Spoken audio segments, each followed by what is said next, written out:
Notre sœur, Pasteur Chantal disait ici qu'il y a la bénédiction dans la lecture. Amen. Alors quelqu'un peut me le dire s'il vous plaît?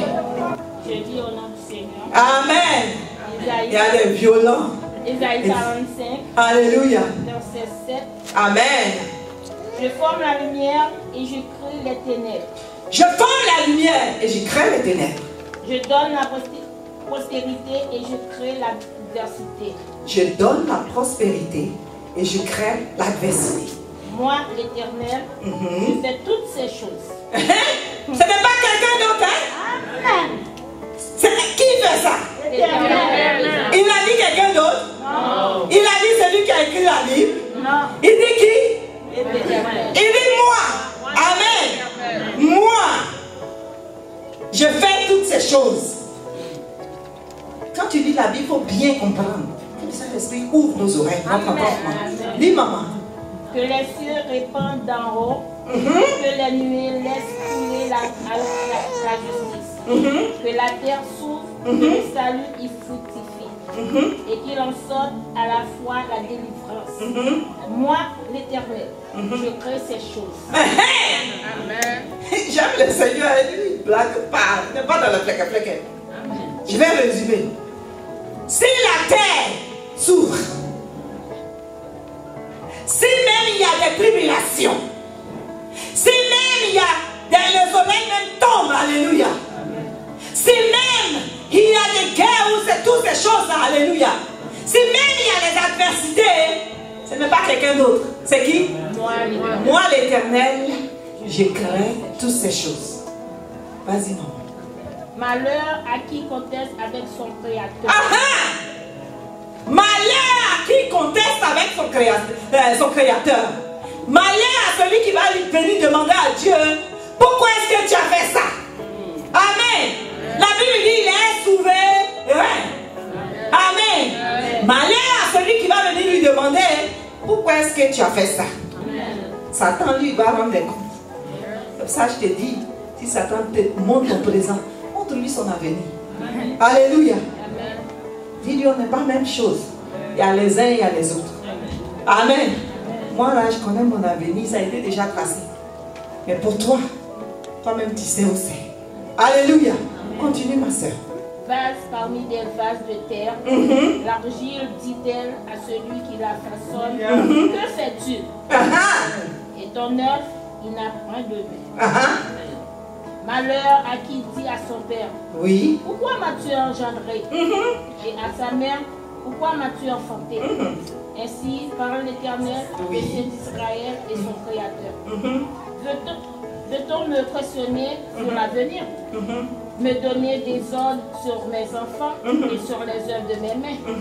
C'est moi qui ai fait la terre et qui sur elle ai créé l'homme. C'est moi, ce sont mes mains qui ont déployé les cieux. Et c'est moi qui ai déposé toute leur armée. C'est moi qui ai suscité Cyrus dans ma justice, et j'aplanirai toutes ses voies. Il rebâtira ma ville et libérera mes captifs. Sans rançon ni présent, dit l'Éternel des armées. Amen. Alléluia. Amen. Alléluia. Amen. Dieu crée l'adversité. Dieu combat. On va chercher notre titre. Dieu crée et combat dans l'adversité. Alléluia. Amen. Bien-aimé, Dieu nous dit aujourd'hui que lui, il crée la lumière et il crée quoi? Les ténèbres. Amen. Il crée quoi? La lumière et les ténèbres.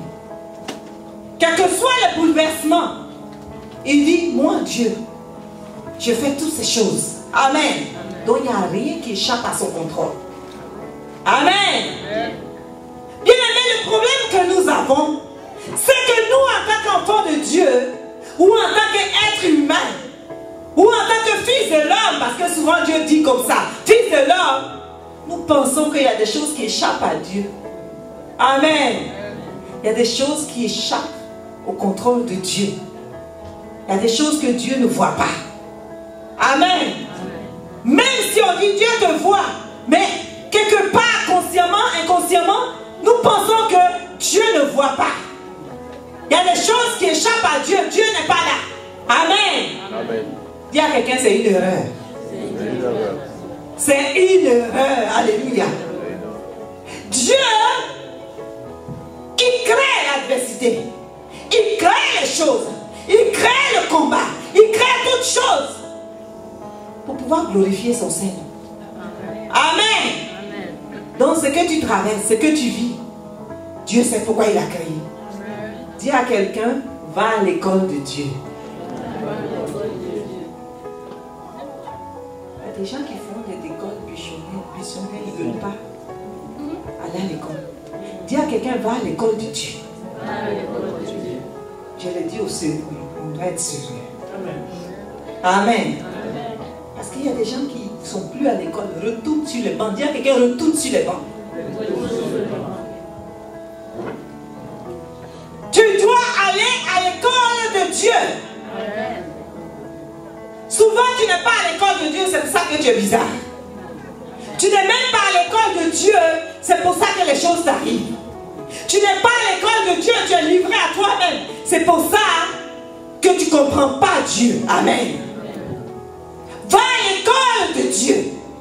Bien-aimé, Dieu souvent crée des problèmes. Il crée des choses dans ta vie pour un but. Quelqu'un dit pour un but. Dieu crée des choses pour un objectif. Dis à quelqu'un. Ce que tu traverses aujourd'hui n'est pas le fruit d'un hasard. Amen. Tu te dis, mais moi je prie, je fais tout. Mais pourquoi ces choses doivent m'arriver? Pourquoi pas toi? Ça doit être qui, le voisin? Ce serait toi. Amen. Ça doit être le voisin. Lui, il n'a pas fait de chair et de sang. Non, non, non. Seigneur, pourquoi moi? Seigneur, pourquoi moi? Dieu regarde et dit, pourquoi pas toi? Ça va être toi. Amen. Ça va être toi parce que Dieu a décidé que ça soit toi. Ça va être toi parce que Dieu veut que tu passes dans son école. Ça va être toi parce que tu es à un stade donné où Dieu t'aura t'amener à passer de l'autre côté. Alléluia. Ça va être toi parce que Dieu veut faire des pas avec toi. Amen. Mais Dieu pour faire des pas avec toi, tu dois passer dans son école. Ça ne dépend pas de ton niveau. Ça ne dépend pas de ton intellect ou de ton intelligence. Ça ne dépend pas de ton niveau, ton rang social. Ça ne dépend pas de qui tu es dans ta famille. Ça ne dépend pas de ta beauté ou de qui tu es. Mais tu dois aller à l'école de Dieu. Il y a des gens qui ont démissionné depuis longtemps, qui ne sont même plus à l'école. Alléluia. Et ils ne sont même plus à l'école, ils flottent comme ça dans l'air. Si tu dois aller à l'école de Dieu, tu comprendras comment Dieu marche. Si tu vas à l'école de Dieu, tu comprendras comment Dieu agit. Si tu vas à l'école de Dieu, tu comprendras comment Dieu travaille. Alléluia.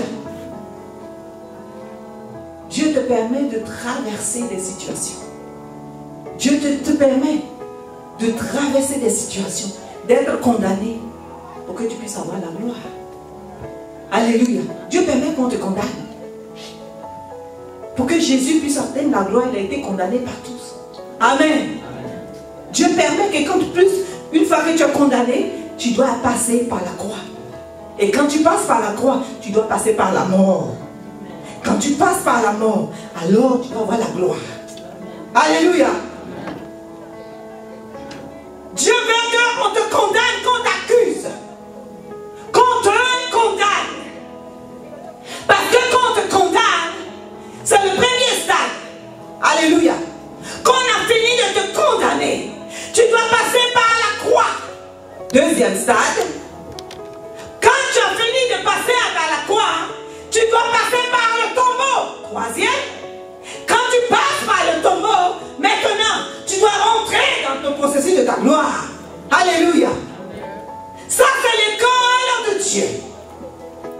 Mais toi, tu ne veux pas aller à l'école. Amen.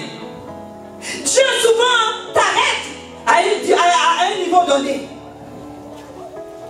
Parce que s'il ne t'arrête pas, peut-être tu pars à ta mort. Alléluia. Dieu souvent t'arrête à une situation donnée. Parce que s'il ne t'arrête pas là, peut-être que tu ne vas pas arriver. Dieu t'arrête souvent. Il crée des adversités au-devant de toi. Parce que s'il ne crée pas ces adversités, tu ne pourras pas t'en sortir. Alléluia. Dieu permet qu'on te condamne. Dieu permet que tu traverses des choses. Tu dis, Seigneur, pourquoi moi? Pourquoi pas toi? Ça sera toi aujourd'hui, demain et après-demain. Pour que tu rentres dans ta gloire. Pour que tu rentres dans ta destinée. Ça sera toi. Il faut que tu passes par la condamnation. Qu'est-ce que c'est que la condamnation, bien-aimé? La condamnation, c'est la situation prévue dans laquelle tu te trouves. Tu te trouves dans une situation où tu n'as même pas, tu tournes dans tous les sens et tu n'as pas de solution. Alléluia. Tu n'as pas de solution. Tu ne sais pas quoi faire. Tu ne sais pas quoi dire. Tu ne sais pas à qui parler. Même si tu parles à quelqu'un, tu n'as pas cette solution. Amen.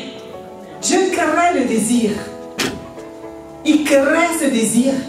Il permet que tu sois dans cette condamnation. Et maintenant, c'est le stade premier. Quand tu es dans cette condamnation, tu commences à chercher qui ne va pas te condamner. Amen. Qui ne va pas te condamner? Qui peut t'enlever de cette condamnation? Qui peut te donner la justice? Qui peut te donner, te positionner à ta place réelle? Amen.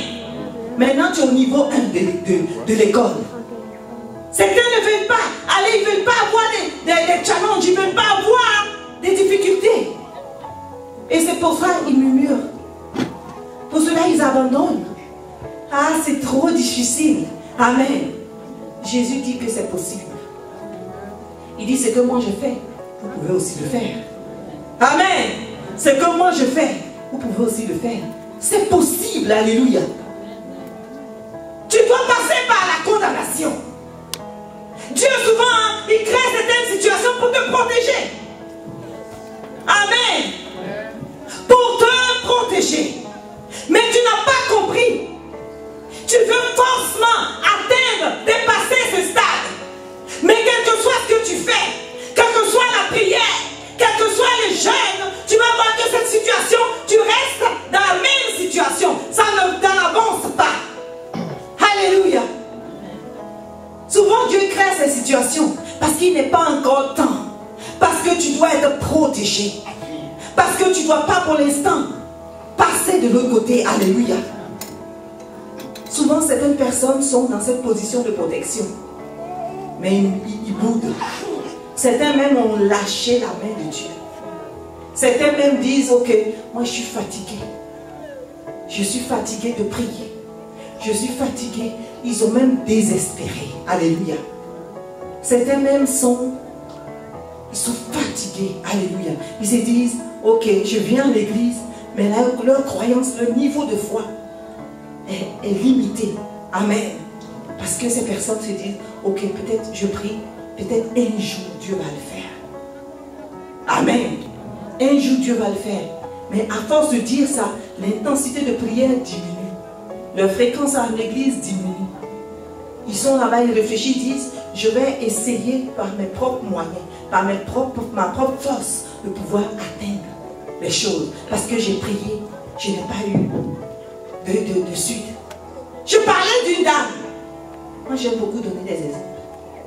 Une dame au Bénin qui vendait.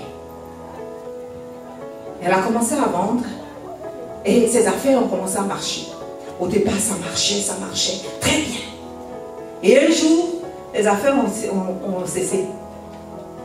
Vous savez, on vend souvent en Afrique ou dans les autres pays, les pays africains ou les autres pays, on vend souvent sur les bords de la route. Chacun a son étalage et on vend des choses. Et cette femme vendait. Elle avait une autre voisine qui vendait, donc plusieurs personnes.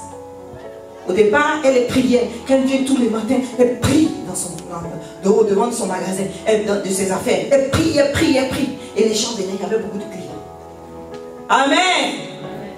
Plus il y avait beaucoup de clients, plus elle priait fort. Amen.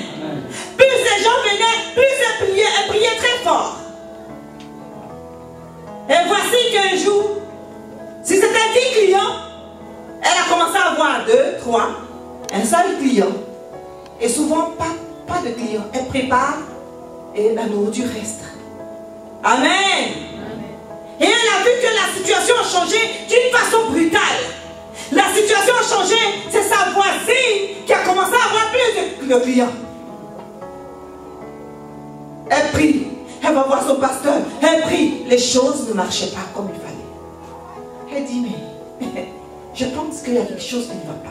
Elle prie, les choses ne passent pas. Amen.